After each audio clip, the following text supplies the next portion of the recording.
Well, let's talk more about French-India relations. French President Emmanuel Macron has been invited to be the chief guest at India's Republic Day parade. सबने कहा कि देखिए जो president Joe Biden साहब हैं वो India नहीं जा रहे, रिपब्लिक डे पे उन्होंने जाना था, तो उन्होंने कहा कोई बात ही नहीं। मोदी साहब आपने बड़े सही तरीके से इनको काबू किया। The French president has accepted India's invite and has reaffirmed the India-France strategic partnership. Modi साहब ने बहुत बदला लिया है। उन्होंने फ्रेंच प्रेसिडेंट को बुला लिया। सर वो तो नीचे तो हाथ रखते ही नहीं, वो तो अपना हाथ बहुत ऊपर रखते हैं। This landmark deal for Rafale fighter jets. Could we see kind of more evolution, if you will, of the military-industrial relationship with France and India?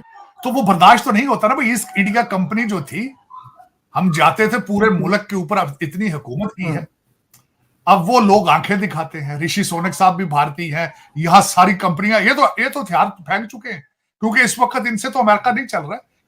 इसको तो भारतीय इस वक्त जो बच्चे इंडियन इंस्टीट्यूट ऑफ टेक्नोलॉजी के पढ़े हैं वो चला रहे हैं अमेरिका को। वो बर्दाश्त तो नहीं होता ना। उन्होंने कहा कोई बात नहीं, हमारे पास कमी है किसी चीज की, उनके पास तो हर कोई जाने को तैयार है। तो उन्होंने फौरी तौर पर मैक्रोन साहब से कहा पाए आ जाओ तुसी। उनका जी होर की चाहिए जी आया नु, तो वो जो है वो तैयार हैं। इन शॉर्ट ये कहा जा सकता है बाइडेन को रिप्लेस कर दिया है मैक्रोन ने। ब्लूमबर्ग में इस वक्त ये खबर चल रही है और इसके अलावा रॉयटर्स, हर जगह पर ये खबर चल रही है। वो कहते हैं कि भारत जो है वो Bharat is behaving like a super power. Hello friends, जय हिंद। हिंदुस्तान स्पेशल में आपका स्वागत है दोस्तों।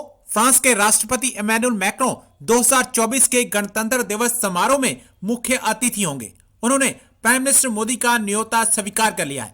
इससे पहले केंद्र सरकार ने अमेरिकी राष्ट्रपति जो बाइडेन को मुख्य अतिथि के तौर पर आमंत्रित किया था, लेकिन उन्होंने जनवरी में दिल्ली आने में असमर्थता जताई। मैक्रों गणतंत्र दिवस पर भारत आने वाले छठे फ्रांसीसी नेता होंगे।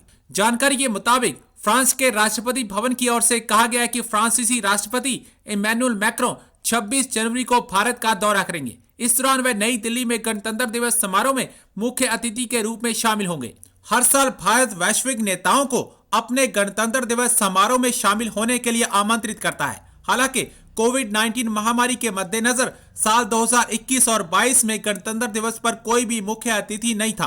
प्राइम मिनिस्टर मोदी ने इसी साल जुलाई में फ्रांस का दौरा किया था और पेरिस में बेस्टिल डे समारोह में सम्मानित अतिथि के रूप में शामिल हुए थे। French president Macron will be chief guest of prime minister Narendra Modi on Republic day of India. सबने कहा कि देखिए जो प्रेसिडेंट जो बाइडेन साहब हैं वो इंडिया नहीं जा रहे, रिपब्लिक डे पे उन्होंने जाना था, तो उन्होंने कहा कोई बात ही नहीं। उन्होंने फ्रेंच प्रेसिडेंट को बुला लिया। सर वो तो नीचे तो हाथ रखते ही नहीं, वो तो अपना हाथ बहुत ऊपर रखते हैं। उन्होंने कहा कोई बात नहीं, हमारे पास कमी है किसी चीज की, उनके पास तो हर कोई जाने को तैयार है। तो उन्होंने फौरी तौर पर मैक्रोन साहब से कहा पाए आ जाओ तुसी। उनका जी होर की चाहिए जी आया नु, तो वो जो है वो तैयार हैं। और अब खबर यह है कि फ्रेंच प्रेसिडेंट जो हैं वो रिपब्लिक डे पर प्राइम मिनिस्टर नरेंद्र मोदी साहब के चीफ गेस्ट होंगे। और इसमें हमेशा ही ऐसा होता है कि वो किसी ऐसे ही बड़े अथॉरिटी को या प्रेसिडेंट को, जैसे कि मैंने आपको बताया कि प्रेसिडेंट जो बाइडेन ने आना था, इससे पहले भी दुनिया की कोई ना कोई ऐसी पर्सनालिटी जो है उनके रिपब्लिक डे पर मौजूद रहती है। तो अब ये कहा गया है कि जो प्रेसिडेंट मैक्रोन हैं उन्होंने प्राइम मिनिस्टर नरेंद्र मोदी की ये इन्विटेशन एक्सेप्ट कर लिया गया है, जो कि ब्लूमबर्ग में इस वक्त ये खबर चल रही है और इसके अलावा रॉयटर्स, हर जगह पर ये खबर चल रही है कि अब इंडिया के रिपब्लिक डे पर फ्रेंच प्रेसिडेंट मैक्रोन आएंगे। ठीक है जनाब, ये तो कोई उनके लिए बड़ी बात है ही नहीं। वो चाहते तो 3-4 को इकट्ठे भी बुला लेते। बहुत सारी पर्सनालिटीज, अथॉरिटीज होंगी, उनके लिए तो कोई मसला नहीं है। अभी आपने देखा कि कितनी समिट्स और कॉन्फ्रेंसेज हुई हैं जिसके ऊपर दुनिया भर की लीडरशिप वहां पर मौजूद है। वो दुनिया के लीडर तो दौड़ते हुए जाते हैं इंडिया की तरफ। वो कहते हैं कि अच्छा कोई ना कोई एग्रीमेंट कराएंगे, कोई अपने लिए कुछ ले आएंगे, कोई मुआहिदा कर लेंगे। और वैसे भी भाई इंडिया एक बड़ी ताकत है, वहां पे लोग जाना पहुंचना जो है अपने लिए बड़ा वो समझते हैं। वो कहते हैं कि भारत जो है वो Bharat is behaving like a super power. वो कहते हैं हमारे ये तो भाई खुद अपने मसले खुद ही हल कर रहे हैं, हमारे पीछे नहीं आ रहे, हमारी टीम में नहीं आते, तो खुद ही लीड करना शुरू हो गए। तो ये सारी चीजें उन्हें चुभती हैं। चुभती, तकलीफ होती। देखिए कोई भी इनकी जगह हो तो तकलीफ हो उनको।